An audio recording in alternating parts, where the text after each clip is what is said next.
This channel does not promote any violent, harmful, or illegal activities. All content provided by this channel is meant for an educational purpose only. নির্বাচন চলাকালীন বিজেপির এক গদ্দার বললেন বোমা ফাটাবো।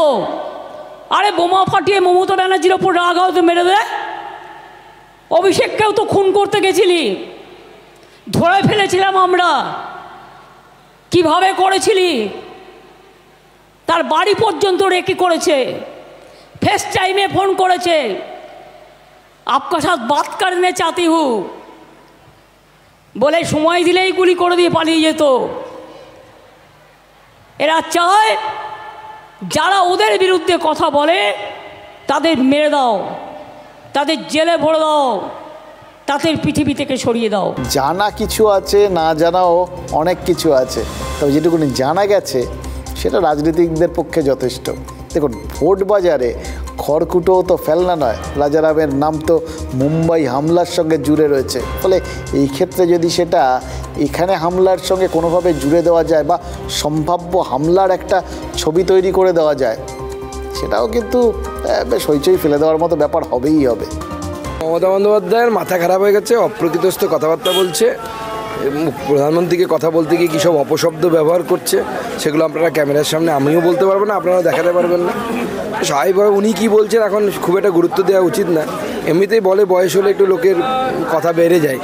আমাদের মুখ্যমন্ত্রী একটু বেশিই পারছে, মানে টক দই খেতে হবে ওনাকে।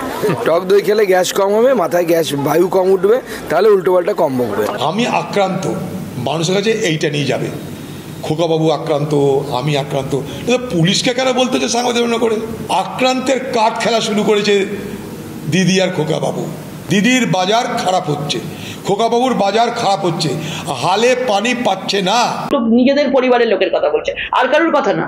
অন্য কারুর কোনো থ্রেট থাকতে পারে না, শুধু আমার আর আমার ভাইপোর থাকতে পারে। পরিষ্কার বোঝা যাচ্ছে সিম্প্যাথি পাওয়ার জন্য এই ধরনের জিনিস করছে। মানুষদের বলবো, এই মুখোশের আড়ালে মানে যিনি আছেন তিনি বড় নাটকবাজ। রাজারাম রেগেকে কারা নিয়োগ করলো? কাদের সুপারি নিয়ে রাজারাম রেগে এলো? রাজারাম রেগেকে কারা অভিষেকের বিরুদ্ধে ব্যবহার করলো?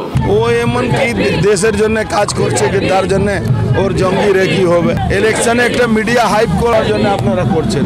ও এমন দেশের জন্য কি কাজ করছে? ওদের দেশের বিরোধী কাজ করে। বেঙ্গালুরুর রামেশ্বরম ক্যাফের বিস্ফোরণের দুই চক্রীকে এই বাংলা থেকে ধরেছে এনআইএ। তাতে শাসক দলকে বিরোধীদের থেকে কম টিপ্পণী তো শুনতে হয়নি। মুম্বাই হামলায় নাম জড়ানো রাজারামকে মুম্বাই থেকে ধরে এনেছে পাল্টা রাজ্য পুলিশ। মানে পাল্টা একটা বলার সুযোগ, সেটা তৃণমূল সেটা কি আর ছাড়ে?